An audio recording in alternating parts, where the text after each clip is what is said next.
Et si le vrai prix de la souveraineté africaine était bien plus élevé que ce que Washington propose? Aujourd'hui, je vais vous révéler ce que les négociations secrètes entre le Burkina Faso et les États-Unis disent vraiment sur la façon dont l'Occident évalue le destin de l'Afrique. Oubliez ce que vous entendez en boucle sur les chaînes internationales. Ici, il ne s'agit ni de lutte contre le terrorisme, ni d'aide humanitaire désintéressée. Non.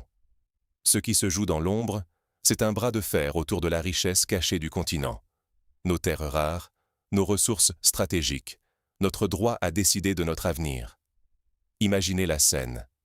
Fin décembre 2025, alors que le monde est distrait par les fêtes, des diplomates américains commencent à faire circuler des propositions alléchantes à Ouagadougou. En coulisses, les messages sont clairs. Sommes faramineuses, soutien budgétaire sur 1 an, matériel militaire dernier cri, et même des financements préférentiels pour les mines. Mais il y a un prix à payer, toujours. Reprise de la coopération militaire avec l'Occident, limitation des partenariats stratégiques avec d'autres puissances et, plus grave encore, servir de cheval de Troie pour influer sur toute l'alliance des États du Sahel. En échange, quelques centaines de millions de dollars. De quoi faire rêver beaucoup de dirigeants, c'est vrai. Mais à quel prix? Parce que derrière les beaux discours, il y a une logique brutale. Acheter la souveraineté burkinabé pour une fraction de la vraie valeur de ses richesses. J'ai moi-même vu les calculs. Si l'on valorise nos réserves de terres rares selon les prix mondiaux, on parle de milliards de dollars de potentiel, pas de centaines de millions. La différence, c'est une génération entière condamnée à la dépendance ou qui s'empare enfin de son destin. Ne vous laissez pas piéger par la version occidentale. Ce n'est pas juste une négociation, c'est une tentative de brader l'intégrité de tout un continent. Céder, c'est accepter d'être sous-évalué, aujourd'hui et pour les décennies à venir. Pour comprendre l'ampleur du problème, revenons ensemble à ce qui s'est passé à la toute fin décembre 2025, au début de l'offensive diplomatique américaine. Que cachent vraiment les promesses de millions de dollars et les fameux partenariats stratégiques dont parlent les officiels américains? Et pourquoi, derrière ces offres, certains parlent d'un nouveau visage du colonialisme masqué par le langage de l'aide et de la coopération? Pour comprendre ce qui se joue aujourd'hui entre le Burkina Faso et Washington, il faut plonger dans la mécanique de ces propositions alléchantes, et surtout, dans les intentions qu'elles dissimulent. Concrètement, que met l'administration américaine sur la table? Au fil des négociations, ce sont des chiffres impressionnants qui circulent. Plusieurs centaines de millions de dollars en aide financière, des lots d'équipements militaires dernier cri, et surtout, la promesse d'un accès privilégié au financement pour développer le secteur minier, si crucial pour le pays. Pour un État dont le PIB frôle à peine 20 milliards, ces sommes n'ont rien d'anodin. Ce sont des ressources qui pourraient, sur le papier, transformer des vies, financer écoles et hôpitaux, réparer des routes, bâtir des infrastructures qui manquent cruellement. Mais derrière chaque ligne de crédit, chaque cargaison d'équipement, se cachent des exigences très claires. Les Américains ne font jamais vraiment dans l'ambiguïté. On parle de chiffres solides, de délais précis, sans détour diplomatique superflu. En échange de ces faveurs, Washington pose ses conditions. Retour à la coopération sécuritaire avec l'Africom, limitation, voire rupture, des relations avec Moscou et Pékin, prise de distance avec l'alliance en construction entre les États du Sahel. L'objectif? Faire du Burkina Faso le maillon faible, la porte d'entrée pour fracturer une dynamique régionale qui inquiète les grandes puissances occidentales.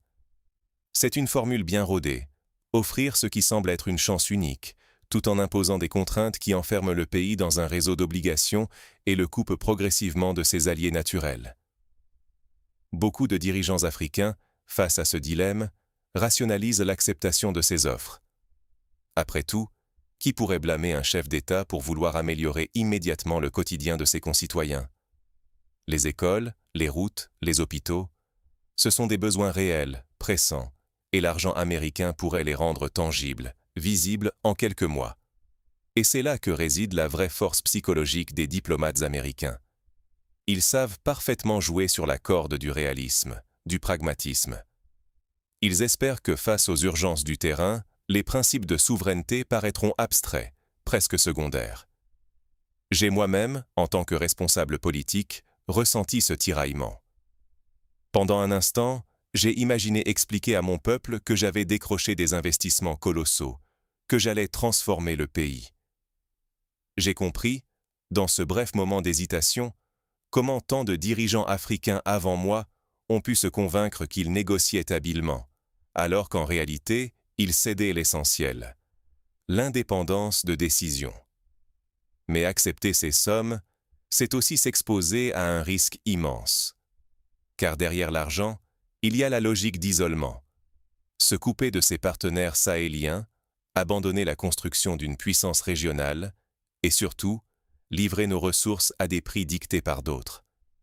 C'est choisir un avantage immédiat, mais condamner le pays, et tout un continent, à la dépendance, à la perte de revenus futurs et à une soumission politique qui ne dit pas son nom.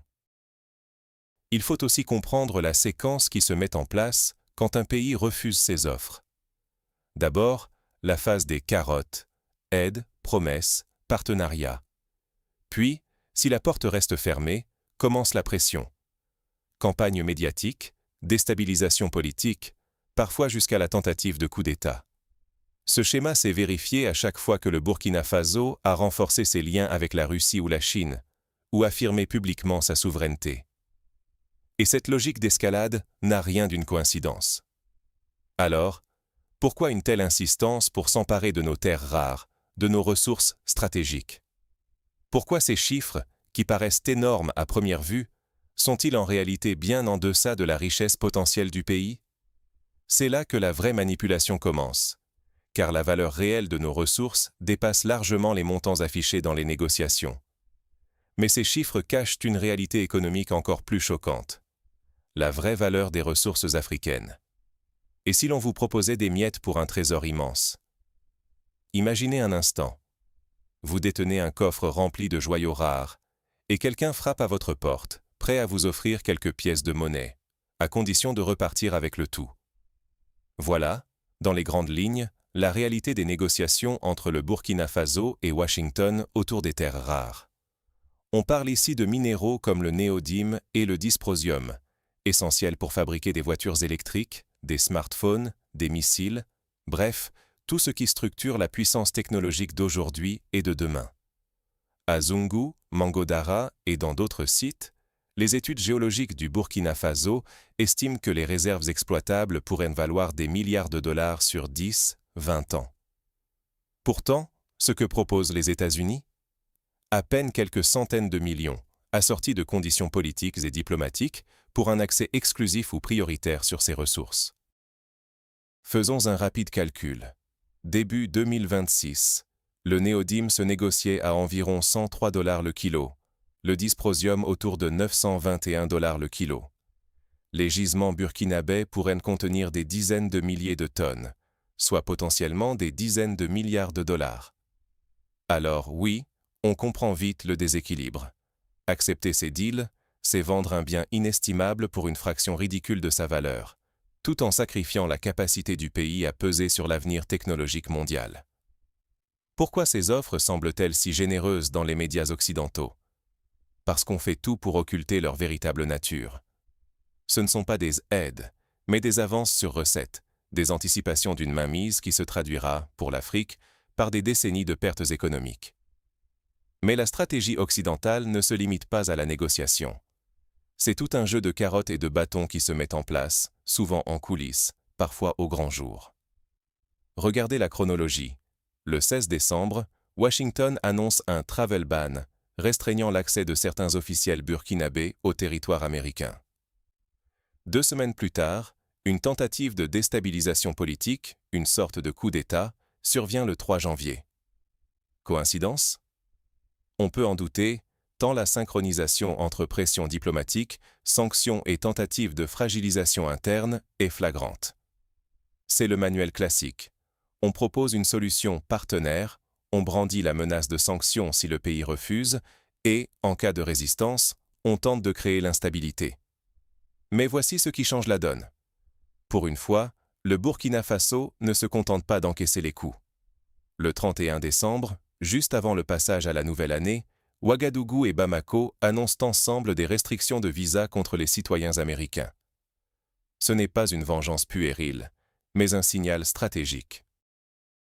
Si vous choisissez la pression, nous pouvons répondre par la réciprocité et nous n'avons pas peur de vos représailles. Choisir cette date, c'était aussi s'assurer que le retentissement médiatique serait maximal. Pendant que le monde célébrait, 2 pays africains renvoyaient la balle à Washington. L'impact psychologique est immense. En quelques heures, les lignes de communication indirectes s'ouvrent. Consultants, intermédiaires, diplomates américains cherchent à sonder s'il y a une marge de négociation, à savoir si finalement, le Burkina Faso va finir par rentrer dans le rang. Mais au lieu du schéma habituel, l'Afrique qui recule face à la pression, c'est l'inverse qui se produit. La résistance publique, assumée, force le respect, inspire d'autres pays et inverse, au moins temporairement, le rapport de force. À l'automne précédent, le ministre burkinabé des Affaires étrangères avait déjà donné le ton. Le Burkina Faso est une terre de dignité, pas un dépotoir ni un simple pion dans les calculs migratoires ou stratégiques des autres. Ce discours, ignoré par la presse occidentale, a trouvé un écho sur tout le continent. C'est là le cœur du problème. L'Occident ne veut pas seulement acheter des ressources sous-évaluées, il veut imposer aux États africains l'idée que leur souveraineté n'existe que si elle est validée, encadrée, voire monnayée par les grandes puissances. Les échanges diplomatiques, même les plus feutrés, font toujours passer le même message. Sans notre technologie, notre marché et nos garanties, vos ressources ne valent rien. Derrière cette arrogance se cache une peur bien réelle, celle de voir l'Afrique s'imposer, pour la première fois, comme acteur souverain et incontournable sur la scène mondiale. Mais accepter ces conditions, c'est hypothéquer l'avenir de plusieurs générations, céder dès aujourd'hui des dizaines de milliards d'euros de richesses pour, demain, rester dépendant, vulnérable et relégué à une place subalterne. La bataille qui se joue à Ouagadougou n'est donc pas qu'une affaire de contrat minier. Elle engage tout un continent à choisir entre dignité et soumission. Mais même lorsque le Burkina Faso résiste, la riposte occidentale ne tarde pas. Quelle est la suite de ce scénario? Refuser, c'est s'exposer au risque d'isolement.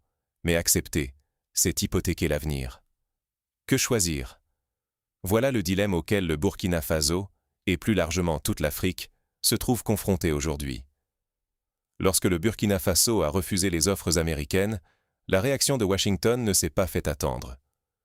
Officiellement, on parle de restriction de visa et d'une suspension de certains programmes. Mais la véritable stratégie s'est jouée en coulisses. Très rapidement, des émissaires américains ont pris la direction du Mali et du Niger, cherchant à tisser de nouveaux accords bilatéraux pour isoler le Burkina au sein même de l'Alliance des États du Sahel. Cette manœuvre vise à créer une brèche, à montrer que la résistance n'est pas payante et que l'isolement attend ceux qui osent dire non. En diplomatie, ce n'est jamais seulement la valeur de l'offre sur la table qui compte, mais aussi le récit qu'on construit autour du refus. Car l'Occident ne se contente pas d'exercer des pressions économiques ou militaires. Il travaille activement à façonner la perception internationale. Dès qu'un pays africain ose poser ses propres conditions, la rhétorique change. D'un partenaire rationnel, il devient corrompu, mal gouverné, voire dangereux. Le cas du Burkina Faso est révélateur. Lors de son audition devant la commission sénatoriale américaine, le général Langlais, commandant de l'US Africom, n'a pas hésité à qualifier la politique de souveraineté minière du Burkina de corruption. Il a présenté la résistance comme une dérive autoritaire, construisant ainsi une image qui prépare l'opinion publique américaine à accepter des mesures de plus en plus hostiles. Si le refus est perçu comme un acte de mauvaise gouvernance, alors toute sanction, toute tentative de déstabilisation devient légitime aux yeux du monde. C'est là que la bataille se joue aussi sur un autre terrain, celui de la narration. Tant que l'Afrique laisse d'autres raconter son histoire, la légitimité des luttes souverainistes sera systématiquement remise en cause. Pour le Burkina Faso, la riposte a consisté à être transparent, à utiliser tous les moyens de communication, conférences de presse, réseaux sociaux, médias alternatifs, pour expliquer, documenter, démontrer les véritables enjeux. Et cette stratégie, a eu un impact bien au-delà de nos frontières. Partout en Afrique, des jeunes ont commencé à débattre publiquement de la valeur des ressources stratégiques, à remettre en question les termes des accords signés par leur gouvernement, à réclamer des explications. Cette prise de conscience collective, elle dérange. Car elle montre que le continent n'est plus condamné à accepter des offres humiliantes sous prétexte qu'il manquerait de technologie ou d'accès aux marchés mondiaux. Si l'Afrique ne possède pas encore toutes les infrastructures ou le savoir-faire, cela ne signifie pas qu'elle doive brader ce qu'elle a de plus précieux. Mais il faut être lucide sur le prix à payer pour cette résistance. L'isolement diplomatique n'est pas une menace théorique. Il se traduit par des campagnes de dénigrement, par la suspension d'aide, par des tentatives de division entre pays africains, voire, dans les cas extrêmes, par des sanctions économiques ou des interventions sous couvert de « restaurer la démocratie ». Pour un dirigeant africain, le choix est cruel. Résister, c'est s'exposer au risque de l'isolement, de la fragilisation interne, voire de la destitution. Céder, c'est garantir la survie à court terme, mais hypothéquer durablement la souveraineté et l'avenir économique du pays. C'est ce dilemme qui explique la prudence, parfois la résignation, de certains gouvernements africains lorsqu'ils sont confrontés à ce type de bras de fer. Mais il existe une alternative, la solidarité panafricaine. Seul face à la machine occidentale, chaque pays est vulnérable. Mais un front uni change la donne. Imaginez une OPEP des terres rares, une organisation panafricaine capable de fixer des prix, de contrôler les flux, d'imposer des conditions. Cela exigerait une coordination sans faille, une confiance mutuelle et la capacité de raconter, ensemble, une histoire différente de l'Afrique. Celle d'un continent conscient de sa valeur, décidé à refuser la division et à imposer sa place dans la nouvelle économie mondiale. Car le vrai risque aujourd'hui, ce n'est pas simplement celui de l'isolement d'un pays comme le Burkina Faso, mais bien la division du continent tout entier, la légitimation internationale de l'ingérence sous couvert de bonne gouvernance et la marginalisation de l'Afrique dans la compétition mondiale autour des ressources stratégiques. Si l'on cède, on enferme l'Afrique dans un rôle de simple réservoir à bas prix pour les puissances étrangères. Si l'on tient bon et qu'on s'unit, on ouvre la voie à la dignité, à la prospérité, à l'émancipation collective. Voilà pourquoi il est crucial de maîtriser notre propre narration, d'informer, de mobiliser, de coordonner. Ce n'est pas une question de fierté mal placée, c'est une question de survie économique, politique, culturelle. Mais il existe une voie de sortie, une leçon cruciale pour tous les Africains. La souveraineté s'entretient chaque jour. Voici comment y parvenir collectivement. Refuser les sirènes du compromis facile, c'est un choix qui coûte, un choix qui se paie par des nuits blanches et parfois un sentiment d'isolement profond. Je ne vais pas vous mentir. La résistance, c'est accepter l'inconfort, la pression, parfois la tentation de céder. Il m'est arrivé de veiller, tiraillé entre la nécessité de répondre à la pauvreté immédiate et le refus de brader l'avenir du Burkina Faso. Mais chaque fois que le doute s'installe, je repense à l'essentiel. Voulons-nous léguer à nos enfants des terres qui leur appartiennent vraiment, ou une richesse factice, conditionnée par la dépendance et la tutelle étrangère? La vérité, c'est que la souveraineté ne s'offre pas. Elle s'arrache et se protège, jour après jour, décision après décision. Cela commence par une exigence, celle d'exiger de nos dirigeants, à tous les niveaux, qu'ils négocient sur la base de la véritable valeur de nos ressources. Pas celle fixée à Washington, Paris ou Londres, mais celle qui tient compte de ce que nos terres rares, notre or, notre cobalt, valent dans le monde de demain. Les grandes puissances savent que l'Afrique détient les clés de la transition énergétique mondiale. C'est pour cela qu'elles multiplient les offres généreuses qui, en réalité, représentent à peine une fraction de la valeur qu'elles retireront de nos sols. Ce combat, il ne concerne pas que les chefs d'État ou les ministres. Il commence dans chaque foyer, chaque école, chaque quartier. Éduquer la jeunesse africaine est une arme bien plus puissante que n'importe quel contrat signé sous pression. Comprendre l'économie mondiale, la logique des contrats, le piège de la dette et la manipulation des chiffres est indispensable. Il y a déjà des jeunes Africains, au Burkina Faso et ailleurs, qui se mobilisent pour estimer la vraie richesse de leur pays. Ils analysent, calculent, comparent. Ils posent les questions qui dérangent. Pourquoi vendre notre lithium ou notre manganèse à ce prix? Pourquoi accepter des accords qui interdisent de transformer localement nos matières premières? Cette prise de conscience collective, c'est le socle de toute souveraineté durable. Mais attention, la souveraineté, ce n'est pas un trophée qu'on gagne pour l'exposer dans une vitrine. C'est un équilibre fragile qui exige qu'on privilégie la liberté, même modeste, à une richesse illusoire sous contrôle extérieur. Accepter l'argent facile aujourd'hui, c'est hypothéquer notre capacité à décider demain.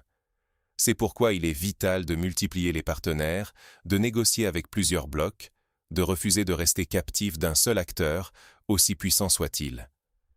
Quand nous sommes unis, que nous comparons les offres, que nous imposons nos conditions, l'Afrique retrouve une marge de manœuvre, et c'est cela qui inquiète tant ceux qui ont profité de notre faiblesse.